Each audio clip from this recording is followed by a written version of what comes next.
welcome for the afternoon session. Question and answers. Time is almost up. There are some written questions. And if someone come and present the written question, it will be easier for me.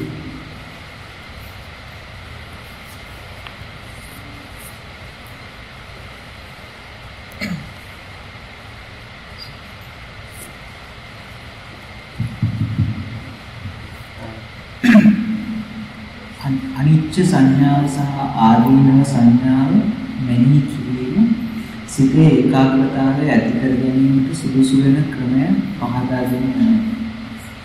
This question is in Sinhala, so I will try to give the answer in Sinhala. The anicca sanya, adinava sanya, there are two notions. Anicca sanya, adinava sanya, සංඥා දෙක අනිත්‍ය සංඥාව වෙනුවට අපි ළඟ තියෙන සාමාන්‍ය නිත්‍ය සංඥාව ආදීනව සංඥාව වෙනුවට සුභ සංඥාව. ඉතින් කෙනෙක් භාවනා කරනකොට නිත්‍ය සංඥාව වෙනුව යාට මොන දේ හරි වෙනස් වෙච්ච ගමන් හිත කැඩෙනවා. භාවනා කරනවා. ඉතින් ඒ නිසා අනිත්‍ය සංඥාවෙන් දී කියනවා මොනවද වෙනස් වුණාද? අරමුණ හිත පිට ගියාට හිත කැඩෙන්නේ. යා දන්නවා අනිත්‍ය සංඥාවෙන් ගිය නිසා. ඒ නිසා අනිත්‍ය සංඥාවෙන් ගිය කෙනාට හිතේ ඒකාග්‍රතාවයක් එකලසක් බලාපොරොත්තු වෙන්න පුළුවන්. අපි මොකක්දලා අනිත්‍ය සංඥාවේ සාගම මොන හරි වෙච්ච ගමන් හිත කරනවා. ඒක නරක වීමමයි වාදන කැඩෙන්නේ. අරමුණ වෙනස් වීම නෙවෙයි. ඒ නිසා අනිත්‍ය සංඥා හොඳයි ආදීනව සංඥා කියලා කියන්නේ අපි කරන හැම දෙයකම අසුභ පැත්තක් තියෙනවා. නම් ආදීනව කියලා කියන්නේ නරක ප්‍රතිපල ලැබෙනවා. අපි හිතනවා මේ නරක ප්‍රතිපලියාවේ මගේ නරකක් නිසා ඒක නැත්තම් සතියේ නරකක් නිසා කියලා. ඒක නා භාවනා කරලා යනවා. ආදීනව සංඥා තියෙනවා සාමාන්‍යයෙන් එහෙම එකක් දෙකක් නරක ප්‍රතිපලාවට දාන්නේ. එයා දන්නා මේ කොයි වෙලේ කරන්න කියලා. ඒකේ නරක පැත්තක් තියෙනවා. ඒකේ භාවනා දෝෂයක්වත් මගේ දෝෂයක්වත් නෙවෙයි කියලා ආදීනව සංඥාව අනිච්ච සංඥාව තියෙන එක නම් දේශින් වටන්න බෑ. ඉතරයි කියන්නේ. පොඩි දෙයකට හිත වටගන්නේ. ඒක නිසා ඒක නට හිතේ ඒකාග්‍රතාවය ඇති වෙච්ච දේ වැඩි හිත වැඩි වෙනවා. Second question. When I was meditating, I concentrated on breathing in and out on tip of my nose method. When my concentration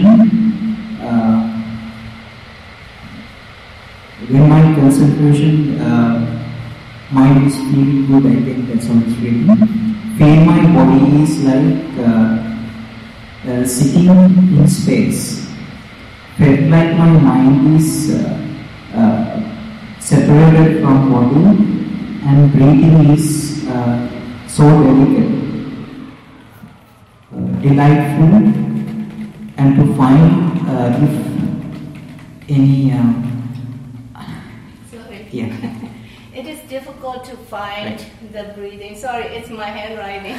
Bad handwriting. I'm sorry, yeah, it's fine. It's okay. So it's so difficult to find breath in my tip of the nose. So what shall I do next? So this, whenever you claim that you are concentrated, you can't find the body, you can't feel the breath, and the mind and body separate life. These conditions are disturbing your mindfulness, or they are facilitating your mindfulness. They are good signs or bad signs? Sometimes good, but sometimes I cannot find the breath. So like I'm trying to concentrate and there's some light or something, so where should I focus? Nothing to focus. You have to understand with and without body, with mind and body separate and mind and body integrated. When the breath is there and breath is not there, is the mindfulness continuous or mindfulness challenged?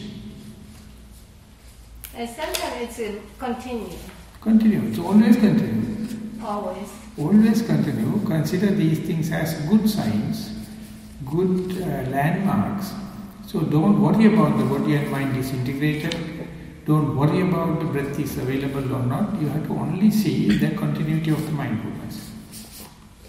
So there are many methods and ways mindfulness can exist with and without an object. So now we are about to go to the mindfulness without an object. So don't search for the object, instead search whether mindfulness is intact or not. So they are ready, then you are ready, otherwise you are searching the object rather than the mindfulness. Understand? So therefore go prepared. Mindfulness can exist with and without an object. With object is the beginner's mind. When your mind is ready to take off and be aware, I am mindful without an object, is an advanced situation. So to facilitate that advanced situation, you have to go prepared. Can you imagine this can happen even in walking meditation? The walking is automatically happening. You don't know where your focus is. You know you are not sitting. You know you are walking, but you don't know whether it's left leg, right leg, heel or the arch or the toes. But mindfulness is continuous. So you must know the art of facilitating that kind of mindfulness, where mind is ready to go to the very subtle sphere. Leaving the matter, it is now going to the subtle matter or no matter situation, still the mindfulness is intact. Understand? Good. So you have to facilitate for the advanced level of mindfulness, whereby the object will be subtle or almost disappearing. But still, the continuity of the mindfulness you can trace. You can see the history of mindfulness chronologically, slowly going. Specifically without an object, it's much advanced situation. Don't entertain doubts, facilitate it, please. So there's one more question related to the same topic, Swami Answer, but it's in Sinhalese. Yeah. Thero Saranai, Garu Swami Answer. Mama Anapansati Bhavanaava, Husma Ganima, Elima Lesa, Purudu Karana Yogiyekni. Vasara Garanaava, Bhavanaava Karami. Husma Lesa Bala Sirinna Vita, Ikmanin, Husma Sirumi Nodaniya. ඉන්පසු සිරුරේ චංචල කම්පන දස බලා හිමි. මකුළුද පැටරුණා වැනිව කුමින් දුවනවා වැනි දේ සිරුර පුරා දැනි ඒවාද ටික නැති වී ගොස් ඊටාම් සපදායි බවක් දැනේ. එය ඇඟ විනිවිද යන සැපයකි. භාවනාව අවසන් වුවත් එය දැනි පවතී. පසු කලෙක ඒද නොදැනී ගොස් හිස් බවකට වැටේ. සිහිය ඇති බවත් නින්ද නොයන බවත් ඉතා පැහැදිලිය. භාවනාව දියුණු කර ගැනීමට උපදෙස් පතමි. ඔබ වහන්සේට නිරෝගී සුව පතමි. එහෙනම් අපි සාකච්ඡා කරපු ඉංග්‍රීසි ප්‍රශ්නේ වගේ භාවනා කරගෙන යනකොට මුලින් අපි ගොරෝසු අත්දැකීමක් ගොරෝසු අරමුණක් කරගෙන යනවා. භාවනා හරියාගෙන එනකොට එමෙිට ගොරෝසු අරමුණ සිවුම් වෙන පටන් ගන්නවා. යෝගාවචර කලබල වෙන්නේ නැතුව මේක භාවනාවේ දියුණු අවස්ථාව කෙලෙස් අඩු අවස්ථාවක් කියලා දැනගෙන ඉදිරියට ගියොත් අරමුණ ඉතාමත් සිවුම් වෙනවා. අඳුර ගන්න බැරි තරම්. නමුත් උනේ මේ ටිකයි කියලා දන්නවනම් ක්‍රමයෙන් සතිය පවතිනවා අරමුණක් නැතුව පවා. ඉතින් එතකොට වෙන්නේ අරමුණ නැතිවීම නෙවෙයි වෙන්නේ අරමුණ වල සීමාවල් කඩලා යනවා. අරමුණ වල මරියාදාවක් සීමාවක් නැතුව ඔක්කොම බොද වෙන්න පටන් ගන්නවා. ඉතින් එතෙන්දී උගව දෙනෙක් කලබල වෙලා සතිය කඩනවා කියලා හිතා ගන්නවා. සමාධිය කඩනවා කියලා හිතා ගන්නවා. එහෙම වුණොත් එහෙම කලබල රසදාල නැගිටලා යනවා. මොකද ඒ වෙනුවට මේ අරමුණේ ගොරෝසු තත්ත්වයේ සියුම් තත්ත්වයේ අතිසියුම් තත්ත්වයේ කියලා එන්නේ සියුම් වෙන සතිය පිළිබඳව අවබෝධය ගත්තොත් භාවනාව රූප මට්ටමේ ඉඳලා රූප සංඥා දක්වා ඊළ මට්ටමකට යනවා. ඉතින් ඒක මෙතනින් ඔක්කොමලා අත්දැකලා තියෙනවා. කිසිම කෙනෙක් දන්නේ නැහැ ඒකට අනුග්‍රහ කරන්න කොහොමද කියලා. එහෙම වෙනකොට කලබල වෙනවා. එහෙම වෙනකොට වැරදි අදහස් ඇති කර ගන්නවා, හිත වට ගන්නවා, පශ්චාත්තාපයටපත් වෙනවා. ඉතින් ඒ නිසා මේ භාවනා ඉදිරි ගමනක් වෙන්නේ භාවනාවේ මම කියන්නේ සතිය. ඉතින් ඒ නිසා සතිය ඉදිරි ගමන වෙනකොට අරමුණ සියුම් වීමක් නොපෙනී යාමක් වෙන්නේ ඉඩ තියෙනවා. මේක විශේෂයෙන්ම ඇත්ත ආනාපාන සති භාවනාවේ. ඒක අටුවාචාර්යන් වහන්සේලා විස්තර කරනවා වෙන ඕනම අරමුණක භාවනා කරනකොට අරමුණ එන්නේ ප්‍රකට වෙනවා. ආනාපාන අරමුණේ විතරක් එන්නේ අරමුණ සිව් වෙනවා. අනේ සිව් වෙන දෙයට අනුග්‍රහ කරන්න ඒකට උදව් කරන්න අපි දන්නේ.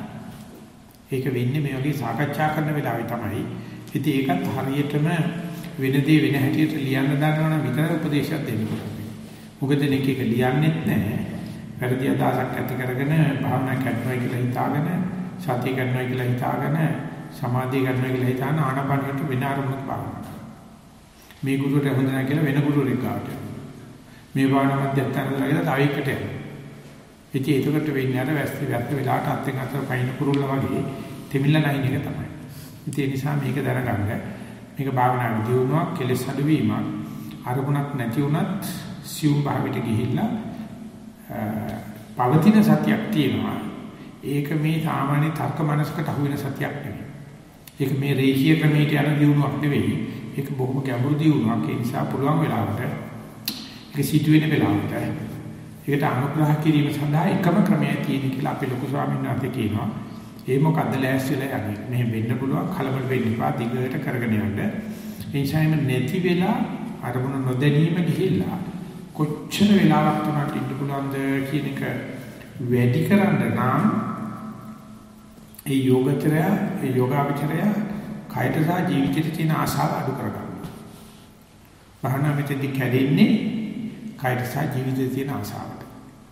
ඉතින් ඉඳ ගන්නකොටම තමගේ කය ජීවිතයත් දෙකම සර්වඥාන්සේට පූජා කරා. තමගේ කය ජීවිතයත් දෙකම ධර්මයට පූජා කරා. තමගේ කය ජීවිතයත් දෙකම සංඝයාට පූජා කරලා භාවනා කරලා ඒ සියුම් තත්ත්වෙට පුරුදු කරන්න. එතකොට සතියේ ගැඹුරු තැනකට යන්න පුළුවන් ඉදිරි ගමනක් සිදු වෙන්නේ ඉතිතියි. But there are two questions about the walking meditation. So the first one is, Venerable Bhante, when the primary object of meditation is walking meditation, sensation on feet, and the mind wanders away stuck on a thought, that secondary object is Sankata, Olarika and Paticca Samuppanna there. There is thinking as me mind. This is uncomfortable. When the mind is brought back into the primary object, there is mindfulness, pranipanta. This is peace. However, is this mindfulness on the primary object, Sankata and Paticca Samuppanna? It seems so. This is, I think, a question regarding the day one talk. Question regarding? The last sentence, question regarding? The day one talk. So it is not a question, it's a statement. Whenever you know your primary object, for example in walking, if you fix it into the right leg, left leg, or the touch of the soul on the earth, you can experience some sounds, experience some thoughts, experience other pains in the other part of the body. They appear like distractions, secondary objects, unwanted. But mind don't think so. It is just jumping into the other objects. And when and where you manage to see jumping from the primary object to the secondary object, it is very gross, you can understand it. It is instantaneous, you can't predict it. And it's happening with cause and effect relationship. And therefore nothing to worry about, because it is none of your business. It is something happening according to the Dhammata, according to the law of the principle. So knowing that, without worrying, if you can bring back the mindfulness back to the object, it is neutral. It is without much of dramatic, and there the peace of mind is there, the resilience is there. So now you have two options, the dramatic outside secondary object and the peaceful etam santam etam panitam primary object. Your mind is kasam, mind is perverted, always searching about dramatic thing, always searching about something away from the primary object. So you get your chance to see it is not your will, it is not your volition, but that is the mind. It is not your mind, this is the human mind. Face it, be aware of it, familiarize it, be acquainted with it, then you get a better chances to bring it back to the safe land, bring it back to the oasis, bring it back to the less defiled mind.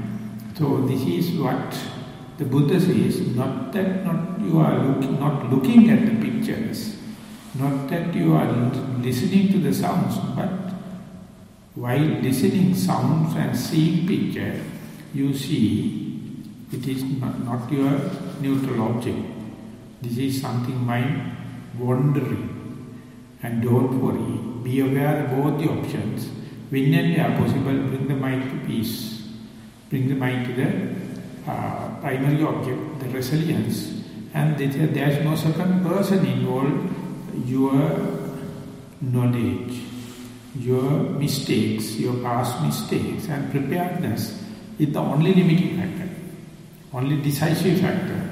So test it again and again, thousand and time. Slowly you will understand the art of resilience. Resilience means how quickly you can bring back mind to the safe land. How quickly you can bring my mind to the oasis, less defiled form. Don't think that it is beyond your capacity. Don't think outsiders can help. No one can help. You have to go prepared and be ready. And slowly you will find it like a hobby, not a regimentation, not a disciplinary action. This is a hobby. This is something very, very joyful thing. If you correctly understand Dhamma, that is the message of this Indriya Bhavana Sutta, the development of the faculties according to this noble discipline. So this is a good exercise. Continue to do it. If you get the message, each and every time you get a mistake, you are learning rather than doing mistake. So therefore you have to do this simple method, trial and error. Trial and error is the only method, but each time you are better off. Samanasa තව එක ප්‍රශ්නයක් තියෙනවා සක්මන් භාවනාව ගැන.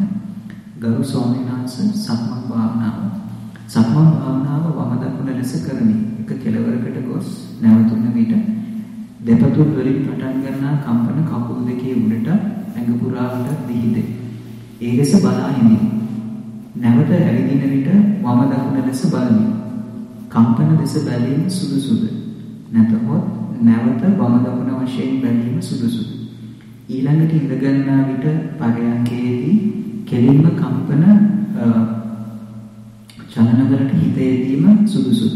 බොහෝසෙට නිරෝගී සුවපත්. භාවනා යෝගාවචරය අරමුණක් දිහා බලන ඉන්නකොට ඒ අරමුණේ ආකාර කීපයක් මාරුයි. ඒ යෝගාවචරය නිච්ච සංඥාවෙන් හිටියනවර එකම ආකාරයකට කැමති වෙන අනික ආකාර ඔක්කොම අභියෝගයක් විදිහට සලකනවා, කරදරයක් විදිහට සලකනවා, ප්‍රශ්නයක් විදිහට සලකනවා, සැකයක් විදිහට සලකනවා. ඕනම දෙයක් මම දක්වන වශයෙන් පේන එකමයි කම්පන චංචල වශයෙන් පේන. කම්පන චංචල වේන එකමයි ශක්ති ධාරා වශයෙන් පේන. ඉතින් මේක ඉඳගෙන ඉන්නකොට ආනාපානෙ වෙන්න පුළුවන්. ඒ නිසා යෝගාචරය යනවනම් මේ ඕනම දෙයකට වෙනත් ආකාරයකින් පෙනී හිටින්න පුළුවන්. අන්නේ වෙනත් ආකාරවලින් පෙනී හිටින දෙයට සූදානම් යන මනසට කියනවා අනිච්ච සංඥාව පුරුදු කරපු මනසක් කියලා. නැන මේ ආකාරය පමණමයි ඒක හෙල්ලුනොත් මට කරපු අභියෝගයක් කියලා ගියොත් බොහෝම ඉක්මනට අන්දාලියෙක් කැලේ කැවිදිනා වගේ යන තැන හැප්පෙනවා. යන්නම හම්බ වෙන්නේ. අනිච්ච සංඥාවේ කියන්නේ කොයි එකක් වෙන්න පුළුවන් අරයම තමයි මේ පෙනී හිටින වෙන ආකාරයකට කියලා. ඒ යෝගාවචරයේ දියුනේ කෙලවරක් නැහැ. ඒ නිසා හැම වෙලාවෙම ඕනම දෙයක් වඩපත් වෙන්න පුළුවන්. සැක කරනවා වෙනුවට ඕකම නැවත කරන්න. ඉතින් දල වශයෙන් කියන්න පුළුවන්. වම දකුණු වශයෙන් පේනට වෙඩි දියුණු අවස්ථාවක් තමයි වම දකුණම කම්පන චංචල වශයෙන් පේන්නේ. සමහරලාට ඒක තරංගාකාරයකට පේනවා. සමහරලාට ඒක වේග ධාරා විදිහට පේනවා. ඉතින් එක එක ආකාරවලට පේනවා. මේ පේන හැම එකක්ම බලමුයි. ඒක පේන්නේ හිතේ ඉන්ද්‍රිය ධර්ම සෑහෙන්න දියුණු වුණාට පස්සේ. මේ ආකාරවල වෙනස දැක් ගන්න පුළුවන් ඉන්නේ එතකොට ඒක හරියට ඉස්සල්ලා කහටි ගෝණියකුයි හාල් ගෝණියකුයි පෙන්නලා තව ටිකකින් කහ කුඩුයි හාල් කුඩුයි පෙන්නනවා. සුදු හාල් කුඩු. ඒකට පේනවා කහ කුඩු වල තාම අර කහ පාට වර්ණේ තියෙනවා. බෑ කහ අල නෑ. ඒ වගේම හාල් වල තිබිච්ච සුදු පාට තියෙනවා හාල් පිටි වල. බෑ හාල් ඇට නෑ. දැන් මේ දෙක මේකට දාලා කලවම් කෙරුවොත් කහ කුඩුයි හාල් කුඩුයි. දැන් මේකට කහ කියන්නද හාල් කියන්නද කියන්න බෑ. එහෙම නැත්නම් මේ හාල් කුඩු ටික කොලේ මුට්ටියකට දාලා ගින්දර දැම්මොත් ඕක කැඳ වෙනවා. කැඳ වෙච්චම හාලුත් නැහැ, හාල් පිටිත් නැහැ, කැඳ තියෙනවා. අනිත් වගේ මේ එකින් එකට මේ මාරු වෙන ගතිය තමයි අනිච්චං කියලා කියන්නේ. ඒකට සූදානම් යන මනසට තමයි අනිච්ච සංඥාව කියලා කියන්නේ. ඒක සතහන් වල වෙනස් වීමුත් සිදු වෙනවා, ආකාර වල වෙනස් වීමුත් සිදු වෙනවා. අනිත් දෙකටම සූදානම් වෙන්නේ ගාක් හිත දියුණු යෝගාවචරය තමයි. මුලදී වෙනකොට හිතනවා භාවනා කැඩිලා කියලා. සතියට කරපු හානියක් කියලා. අභියෝගයක්. මේවා සතියට හානි නෙවෙයි, වැඩෙන සතියක ලක්ෂණ කියලා අපි ඉදිරියට යනවා. So I know there's a little long question, but I'll read it. Venerable Bhante, this is a meditation experience I had. I have been practicing Anapana and Metta meditation for a long time. For 1 year, almost daily practiced 1 hour of Metta. The mind was joyful and relaxed with Samadhi for some time, a few months or weeks. Then I attended a Vipassana 10-day retreat. The first thing I noted in the retreat was my mind was full of Metta.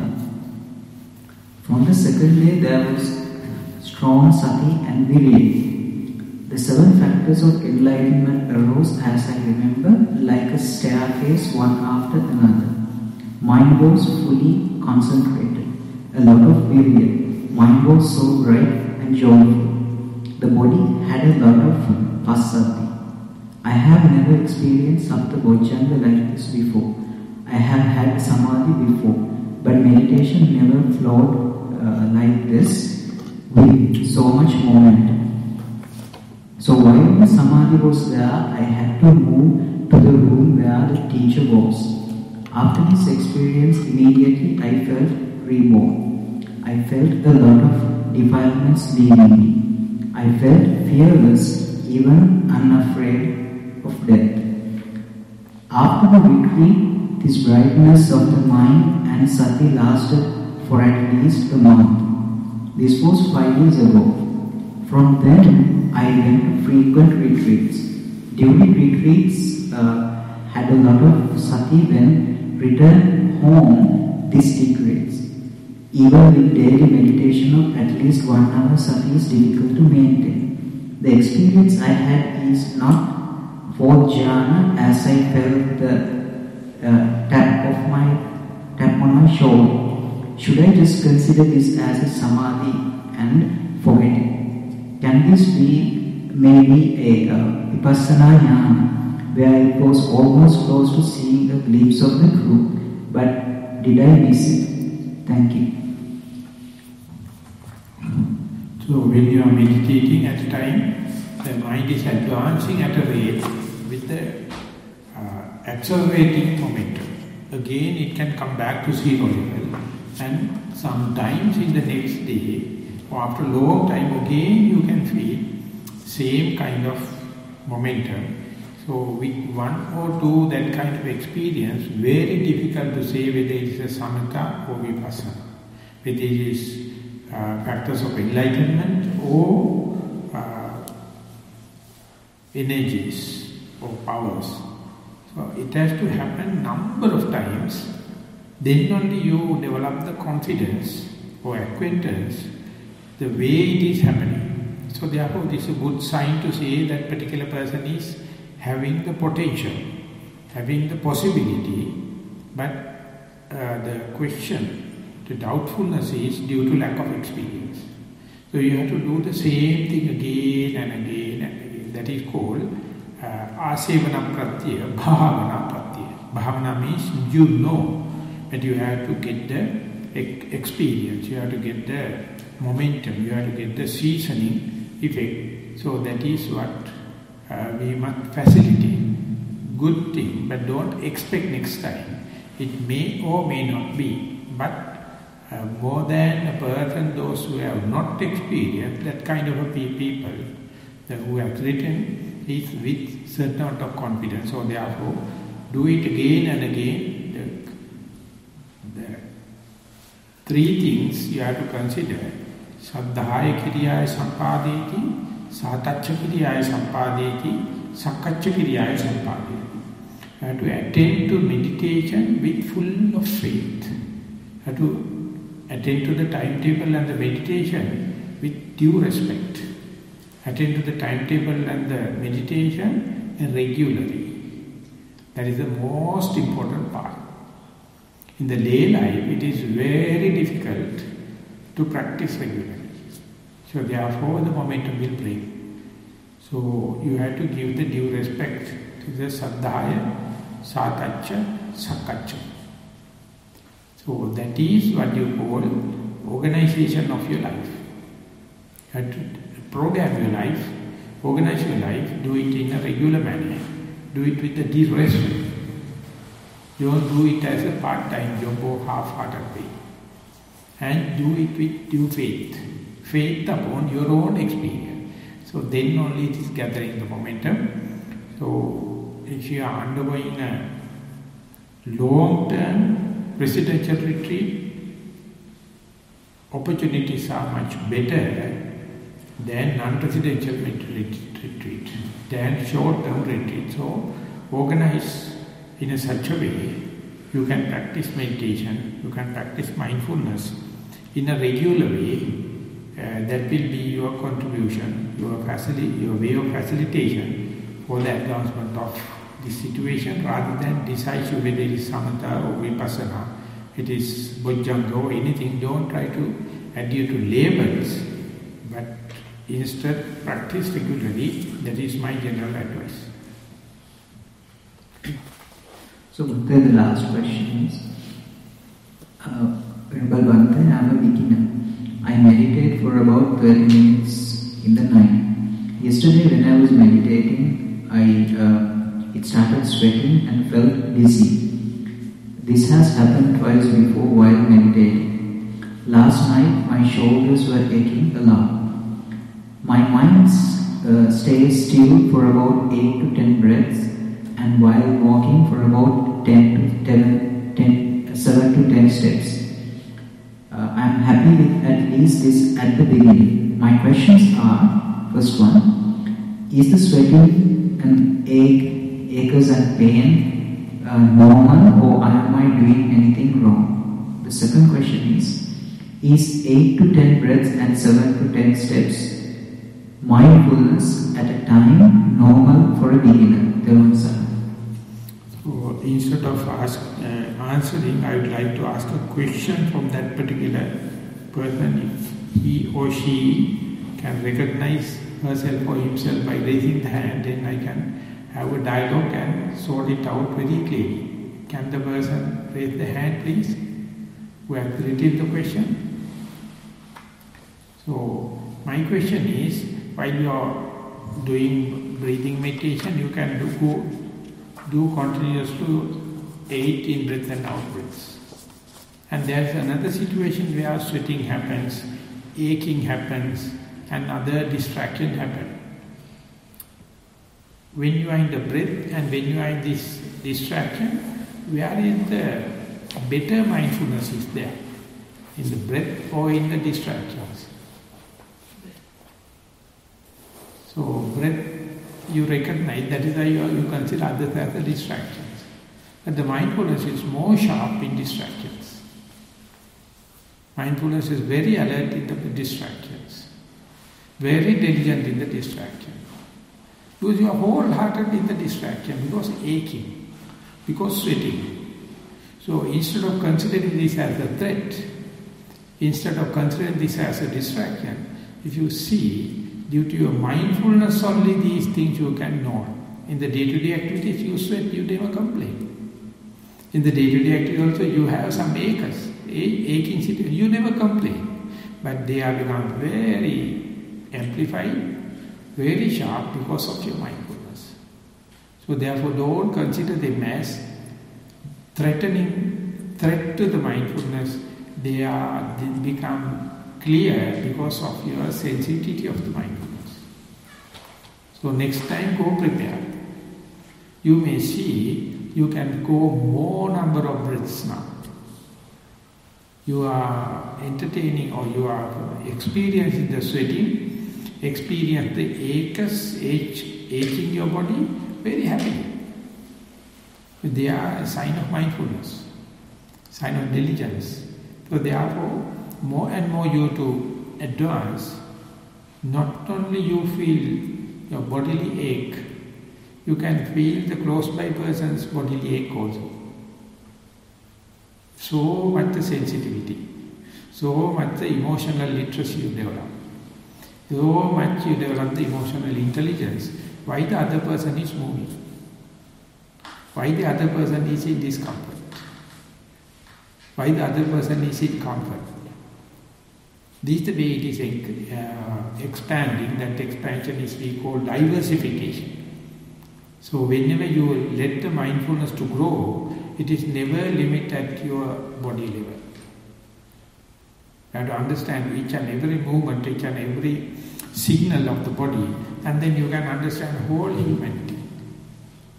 Humanity you can understand only through pains, only through aching. You don't blacklist them. Instead, go prepared, and then slowly, you understand the first truth of suffering. What is the first truth of suffering? First noble truth? Suffering. So these are the signs. If you consider these things as bad, you will never understand the first noble truth. So be prepared. You will be more and more sensitive. And happily you will see, you can endure more suffering. You can endure more uncomfortable situation that you consider them as an endowment of mindfulness, not a distraction of mindfulness. You have no limits in that sense. Can develop day by day your immunity, your resistance, your capacity, because the mind is very open. So all are natural. Not only for the beginners, even for the advanced yogis, sometimes few breaths even he can't keep track. Few steps even. There's so much of distraction happen. He or she may be more advanced because he or she never consider them as distractions. So distraction go, come back to the primary object and continue. So therefore, have the confidence and please continue.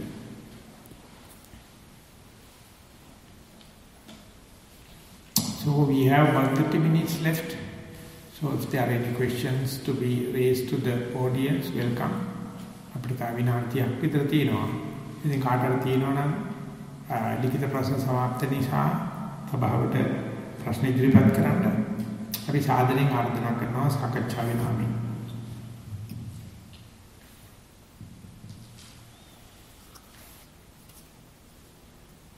May I ask a general question? What's the difference between Vimutti Magga and Visuddhi Magga?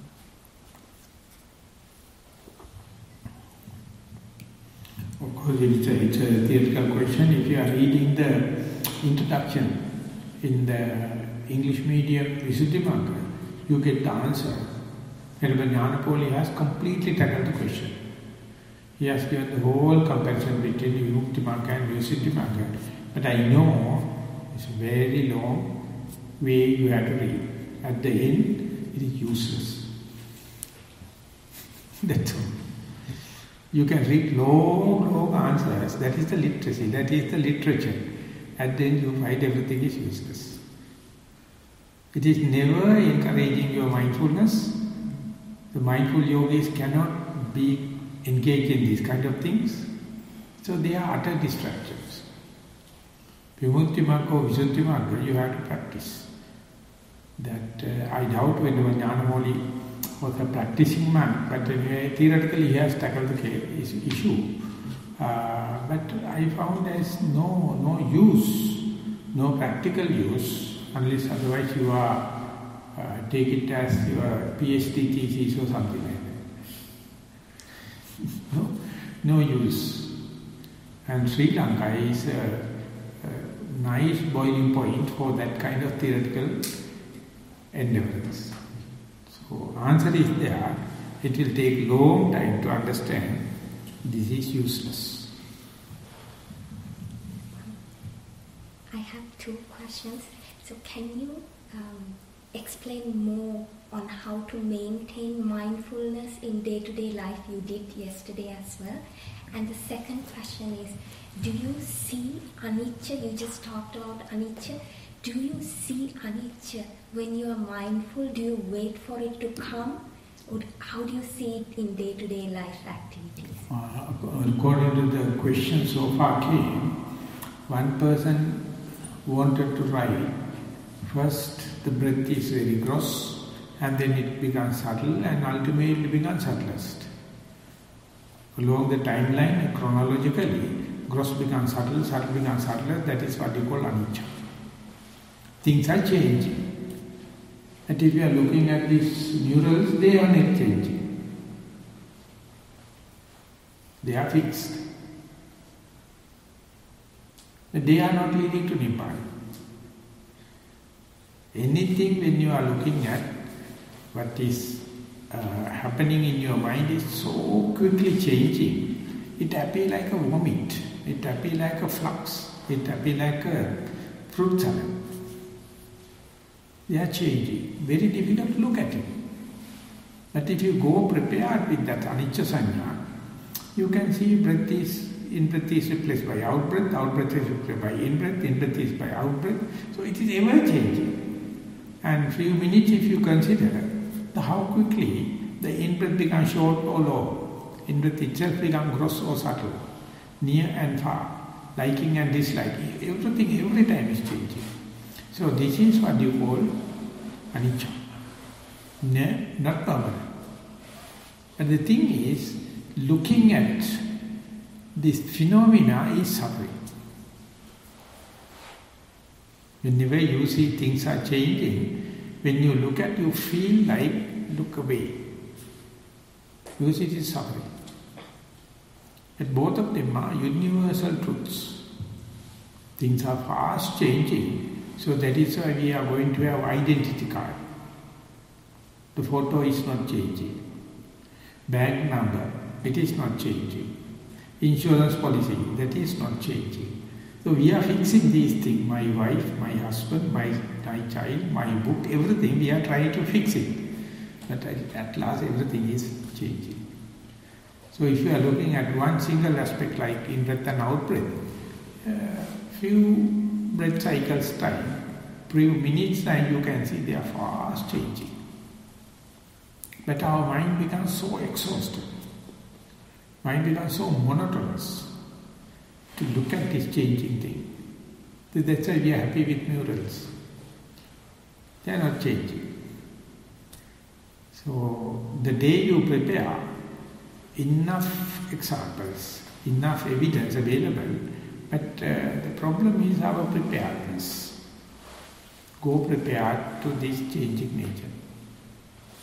And as far as the day-to-day activities are concerned, we have a few video clips if you have time, to how to be mindful while brushing your teeth. how to be mindful while eating, how to be mindful while taking a bath. Shall we go? Please.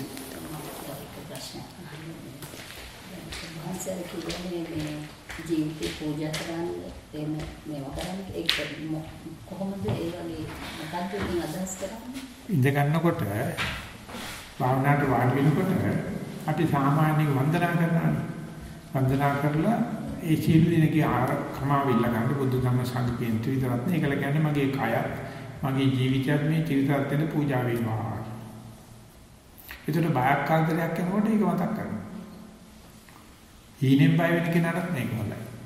භාවනාදී උනත් ඒ වෙනස් වීම වෙනකොට පටන් ගන්න වෙලාවේදී කාය ජීවිත නිර්පේක්ෂව ඥාන. එයාට හරි ලේසි එන දෙයකට මුහුණ දෙන්න. මොකද මේ කායට තියෙන බය නිසා තමයි අපි මේ තීරණ පස්ස ගන්න. ජීවිතේ තියෙන බය. ඉතින් අපි ටිකක් අඩු කරන්න පුළුවන් අධිෂ්ඨාන ශක්තියෙන් කාය ජීවිත දෙකම තිරුවන් කෙරේ පූජා කිරීම. අන්නේ විදිහට ඒක වෙන්නේ ආධුනික යෝගාවචරණය ටිකක් කලිය යනකොට තමයි තමයි තේරෙන්නේ මේ කාය ආසාව සහ ජීවිත ආසාව නිසා හිත ඉදිරියට යන්නේ. එතකොට මේක උපක්‍රමයක් විදිහට කරනවා. කාය ජීවිත නිර්පේක්ෂ භාවය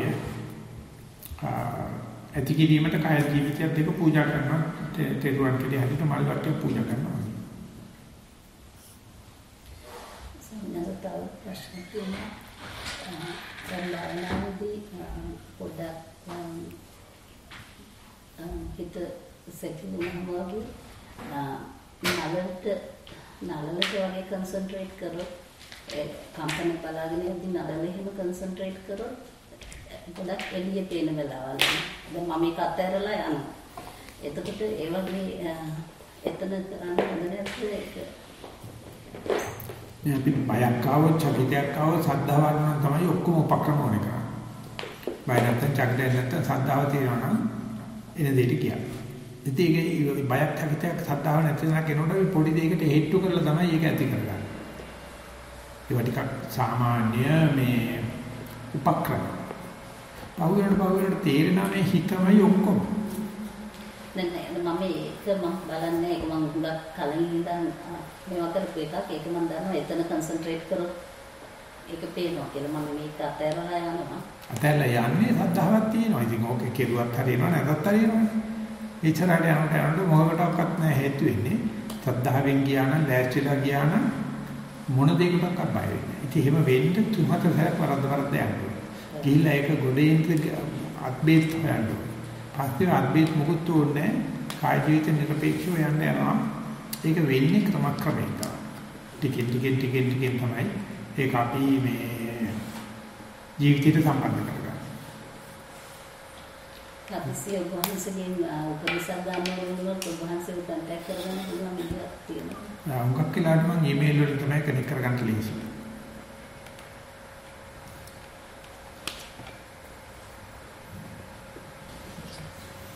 What we are going to do is looking at how can we be mindful in our day-to-day activities. So there are a few clips we prepared for children, how to be mindful while brushing your teeth, how to be mindful when you are taking a bath, how to be mindful when you are eating light. So a few short clips, if technology is helping, we can just see.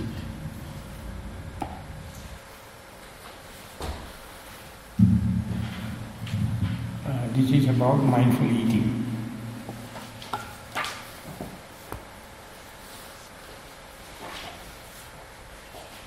Mindful eating.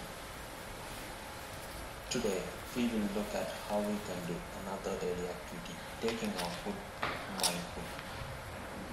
We believe that you already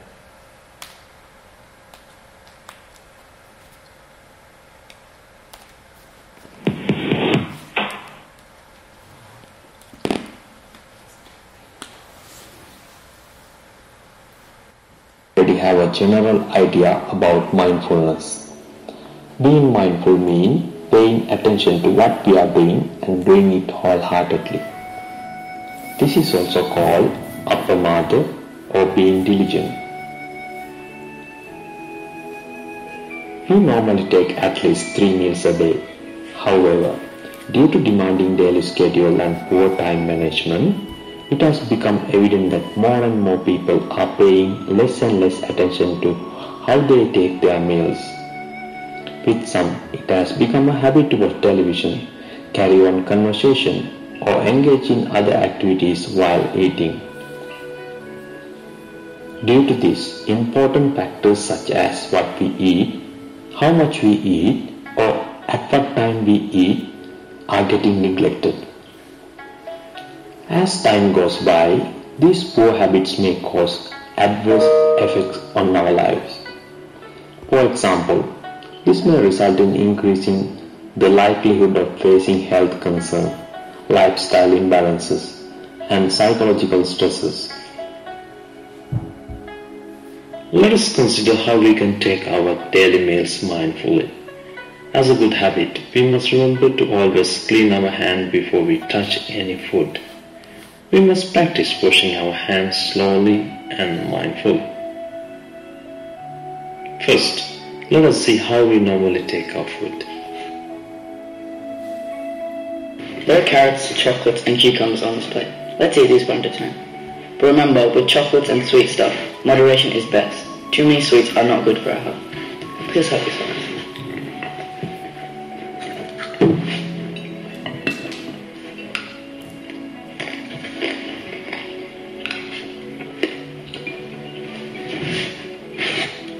Whoa, looks like you've already eaten your chocolate. What did it taste like? I really can't remember. I think I ate too fast. That's how we eat most of the time. We don't remember what we ate and what it tasted like. I'd like to know what you guys had for dinner last night. I can't remember. Wait. Nah, I can't remember. I think we had some rice with some vegetables. Or was that the night before? Maybe last night was cream hoppers. I can't remember. My mom would know. I can't remember either.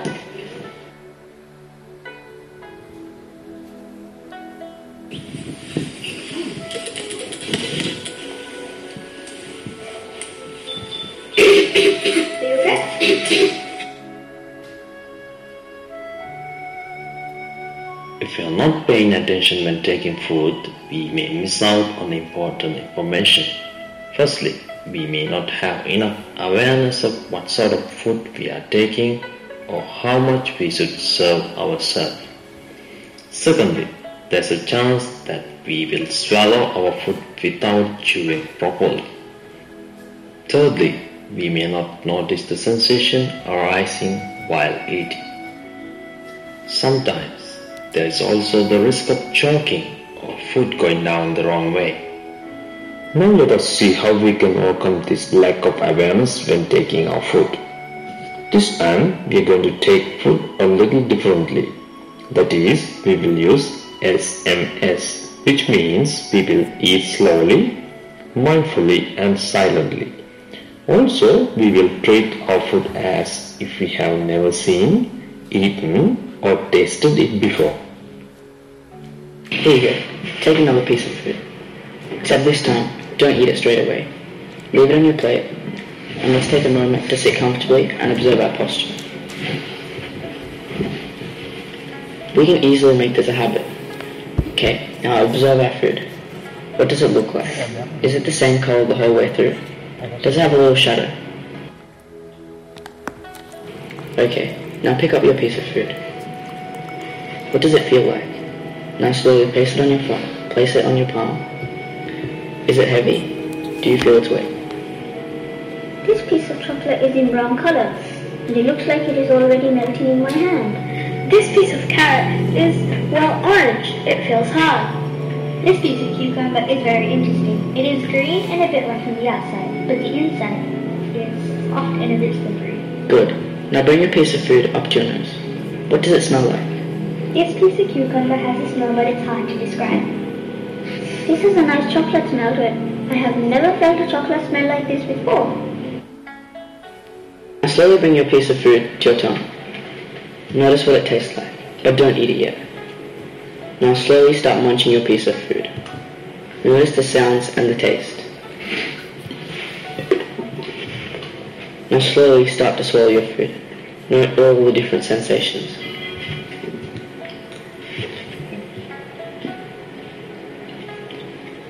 Can you describe what it felt like?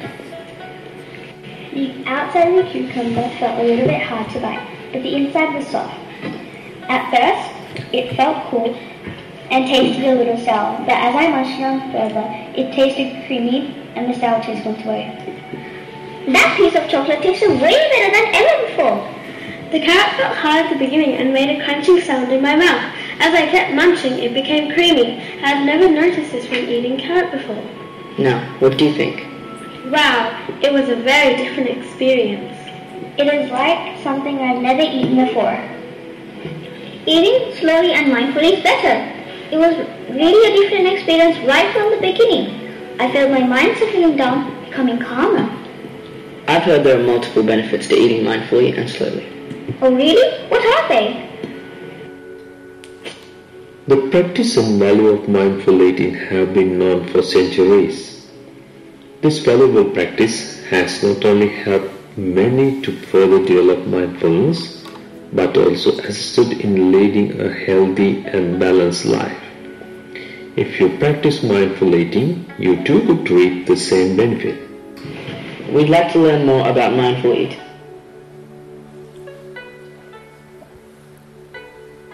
From the moment we start washing our hand before a meal, we must determine to act slowly, mindfully and silently.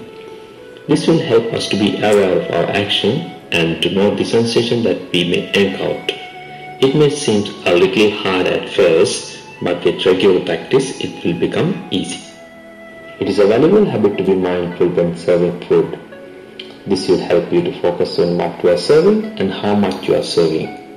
We have heard that regular intake of certain type of food and eating quantities that do not suit your lifestyle may be harmful to our health. From the beginning to the end of taking food, it is important to be aware of your posture, etiquette and mannerism. Doing so also helps you to be mindful in that moment. Becoming aware that I am now here is a good way to start every time you sit down to eat. Think a moment.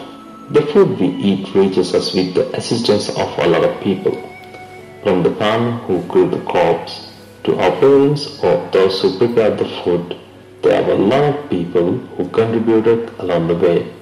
You could spend a moment spreading the feeling of well-being towards all those who were involved in bringing your food to you. Next, when you are eating slowly, mindfully and silently, you will be able to notice the color, smell, shape, roughness or smoothness, hotness or coldness of the food on your plate. When you bring food closer to your mouth or chew or swallow, you will be able to draw your attention to the sensation that arises. Then you will be able to identify different flavors. You could practice chewing every morsel of food you put into your mouth or drinking it slowly if it is a liquid. Finally, another important reminder. It is not recommended to remain seated for a long period or engage in heavy work immediately after a main meal. It is best if you can engage in some activity which will promote the digestion of food. If you can practice mindful walking for about 30 minutes after a meal, it will contribute immensely towards proper digestion of food, physical well-being as well as in enhancing your mindfulness. When you practice mindful eating in this manner, the mindfulness that has developed will spread effortlessly to the other activities in your day-to-day life. Today we learned a lot about how mindful eating helps us to lead a healthier lifestyle. From today, I will resolve to be more mindful when taking food. I want to practice that too. Me too. I also want to be more mindful when eating food.